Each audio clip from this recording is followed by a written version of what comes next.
Can magic mushrooms help treat depression?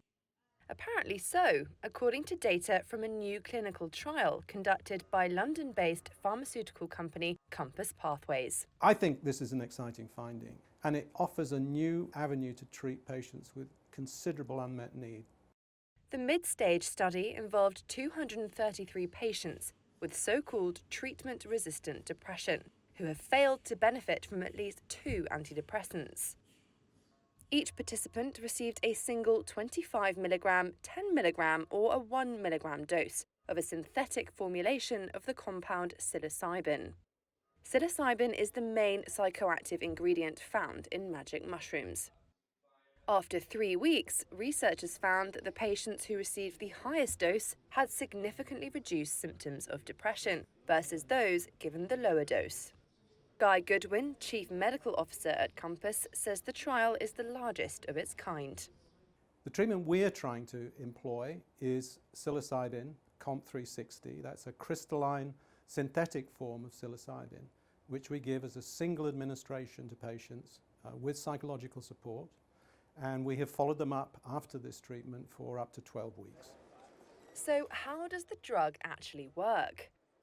While existing antidepressants typically take weeks to kick in, a dose of psilocybin quickly transports patients into a waking, dreamlike state that lasts between 4 to 6 hours.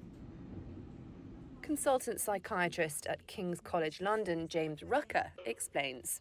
It's like a sort of amplifier of mental processes. There are some characteristic effects like misperception, so things can start to look strange. Your sense of time can slow up or speed up or slow down.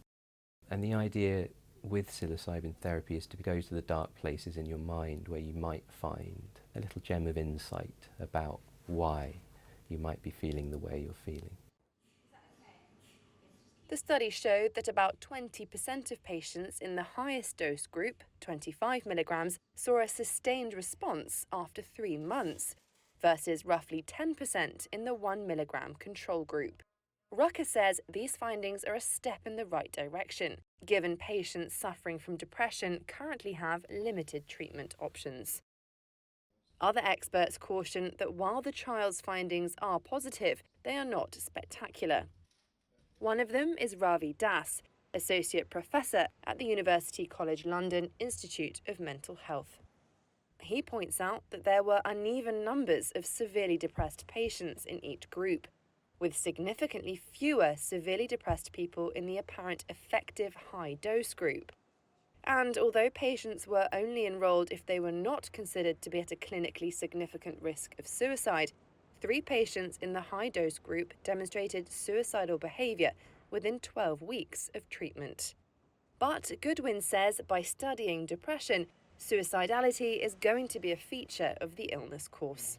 That this is the springboard for going to phase 3, which requires bigger studies that really are definitive and which will also give us a clearer view of how we treat people in the long term.